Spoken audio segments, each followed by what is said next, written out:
The amount of energy from the sun is essentially limitless.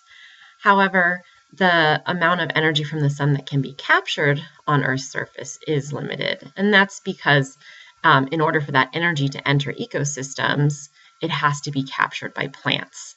So only really a very small amount of energy coming from the sun actually lands on photosynthetic organisms. It's landing on rocks and dirt and all kinds of other things, but it's not actually being captured on leaves. So right there, there's a limit.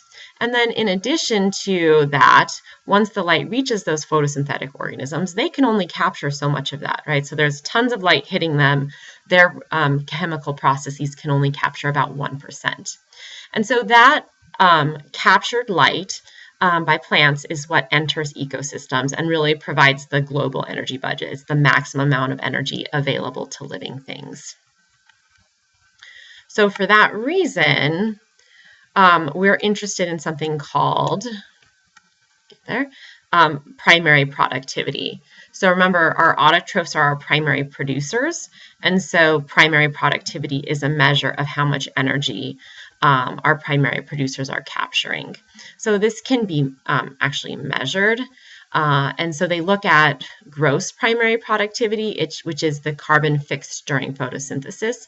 But remember that organisms have to use some of the energy that they capture just for their day-to-day life. So they lose some energy to cellular respiration.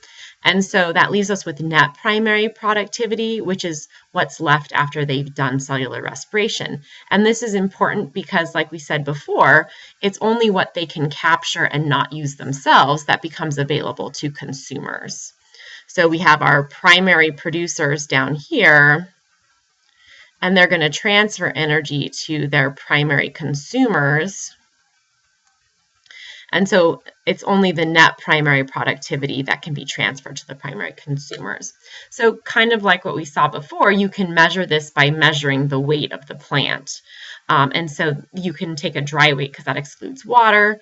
And then actually they can burn it. That's how they measure this for the amount of energy that's available in there. And that tells you, okay, this plant, it would provide this much energy to a consumer, potentially. Remember that the consumer then has to digest that, and so they aren't always able to use all of that.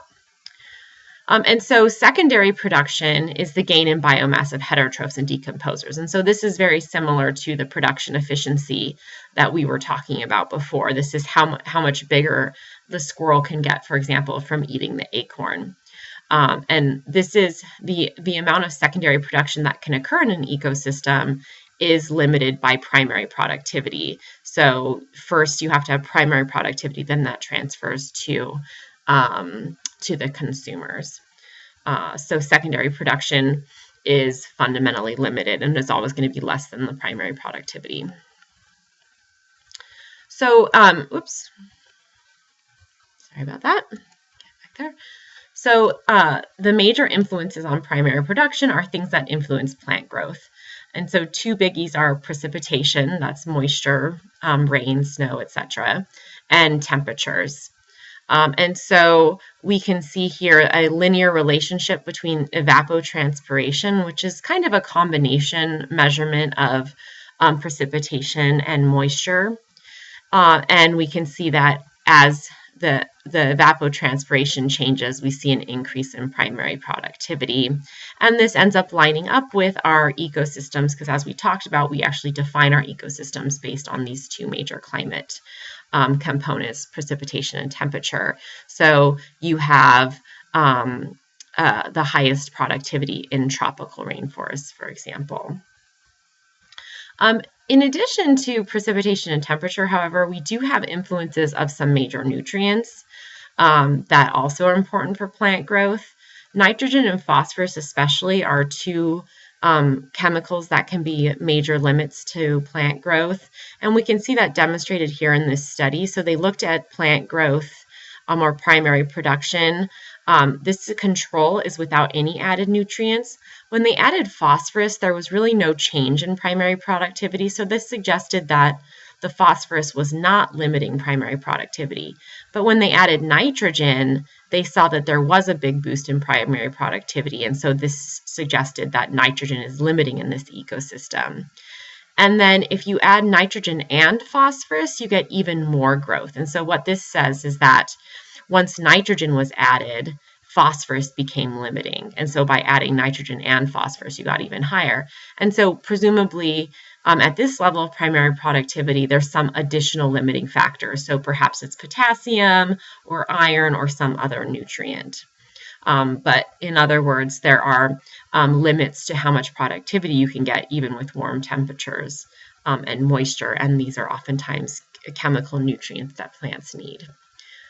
And that's the fundamental principle of adding fertilizer, is to increase yield. Aquatic ecosystem primary productivity is limited not by temperature and precipitation as much, but rather by light and nutrient availability alone. So light is absorbed by water. So once you get about 1 meter into the water, you've lost about half of the solar radiation. So it's getting absorbed as it travels through water. And this is an image of light entering water from the water. And so there's a point in which the water, a depth in which there's no more light energy that can be used. And so you really see algae growing in like a top layer across the water. And you may remember, for example, there's cyanobacteria that actually adjust where they're floating. They have those gas vesicles that let them adjust where they're floating so that they can optimize light exposure. In addition to light limitations, nutrient limitations are really important in water because there's just a really low concentration of nitrogen and phosphorus in water. And so even when they're getting abundant light, they're generally limited by nitrogen and phosphorus. Now, what can happen is that occasionally there can be an extra abundance of nitrogen and phosphorus, and this will result in something called an algal bloom. These can occur naturally from something called upwellings. So that's when a current takes low-lying water and moves that low-lying water to higher areas. So when we don't always think about this, but in the ocean, like it's not like water is always mixing between all the different levels. You actually kind of end up with water on the bottom kind of always being on the bottom and water on the top being on the top. And so an upwelling is when that dynamic changes.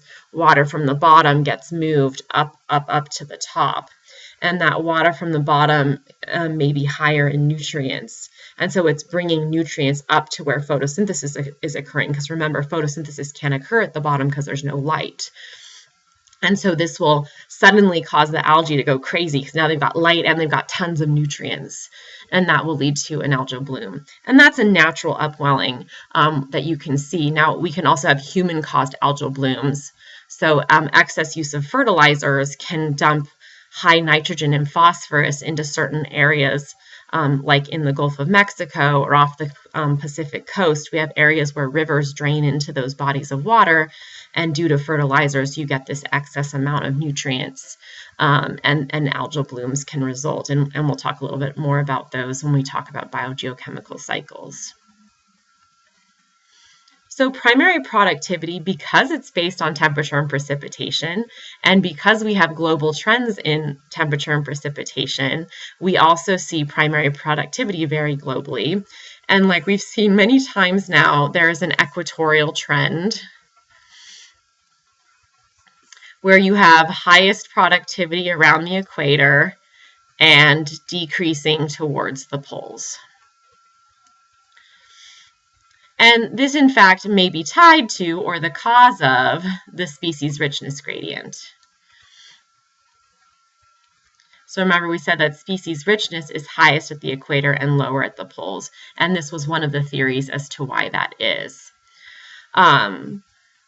This also ties to ecosystems. So remember that our precipitation and temperature trends also define biomes. And so we see highest productivity in tropical rainforests. These are clustered around the equator. Greatest marine production, so in the ocean, is also near the equators, but usually around coral reefs. So coral reefs, the temperatures are warm and light is not limiting because of the way they grow is always in shallow water. And so that's where you see the highest productivity in the ocean. So that's why you see a little bit of variability in the equatorial trend. You're not always seeing highest productivity along the equator because there's coral reefs in other places as well.